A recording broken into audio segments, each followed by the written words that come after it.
Καλώς ήρθατε σε ένα ακόμη review. Τι κάνετε, πώς είστε? Ελπίζω να είστε καλά και εύχομαι μέσα από την καρδιά μου να είστε όλοι καλά. Λοιπόν, σήμερα παρουσιάζουμε Who's at the door. Ποιος είναι στην πόρτα? Κάποιος θα είναι. Ο περίεργος επισκέπτης που θα σου φέρει το φάρμακο να το πιείς γιατί έχεις, λέει, παραισθήσεις. Μάλιστα. Who's at the door, λοιπόν, είναι από την εταιρεία Skonek Entertainment. Κυκλοφόρησε στις 18 Ιουλίου του 2025 στη Steam. Κοστίζει περίπου 5 ευρουλάκια. Σε όποιον ενδιαφέρεται μπαίνει και το αγοράζει και το έχει αποκλειστικά δικό του. Πρόκειται για ένα σύντομο αλλά βαθιά ατμοσφαιρικό ψυχολογικό horror game, εμπνευσμένο από ρεαλιστικά σενάρια όπως το The Exit 8.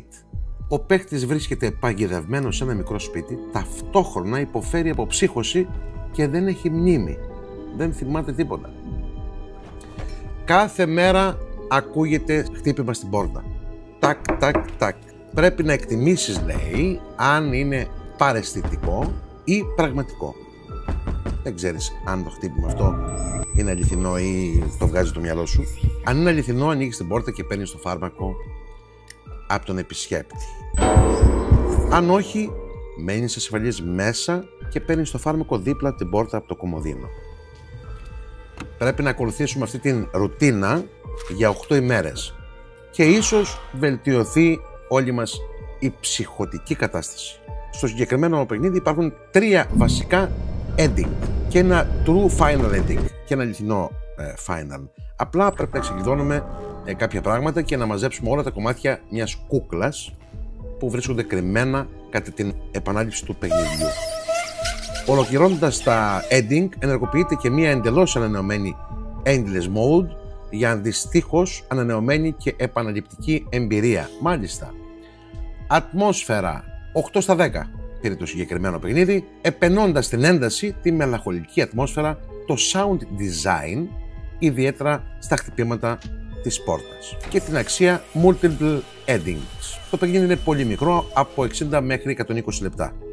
Περίπου 2 ωρίτσες. Κάποιες στιγμές, λέει, κάποια σκηνικά τέλος πάντων επαναλαμβάνονται. Έντονη ατμόσφαιρα που κρατάει σε εγρήγορση τον παίχτη, sound design αποτελεσματικό, αναλυτική, επαναλυτική δομή με πολλαπλά τέλη και κρυμμένα αντικείμενα προσφέροντας replay value. Να δούμε και λίγο τα μειονεκτήματα. Είναι, λέει, πολύ σύντομο, πολύ μικρό παιχνίδι, μικρή ποικιλία σε περιβάλλον και αλληλεπιδράσεις. Η αφήγηση και η καθαρότητα των οδηγιών μπορεί να προκαλέσει σύγχυση σε κάποιους παίκτες. Αυτό ήταν, παιχταράδες μου, το review μας στο συγκεκριμένο παιχνίδι, το Who's at the door.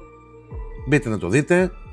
Θα σας έχω το link της Steam κάτω στην περιγραφή να το αγοράσετε όσοι ενδιαφέρεστε. Αν σας άρεσε το review, λοιπόν, κάντε ένα like, ένα subscribe για να μου δώσετε και εμένα την δύναμη και το κίνητρο να κάνω κι άλλα βιντεάκια τέτοια. Σας ευχαριστώ πάρα πολύ. Να περνάτε πάντα καλά. Τα φιλιά μου, την αγάπη μου σε όλους. Ραντεβού στο επόμενο review. Να είστε πάντα καλά. Φιλούρες. Τσάω.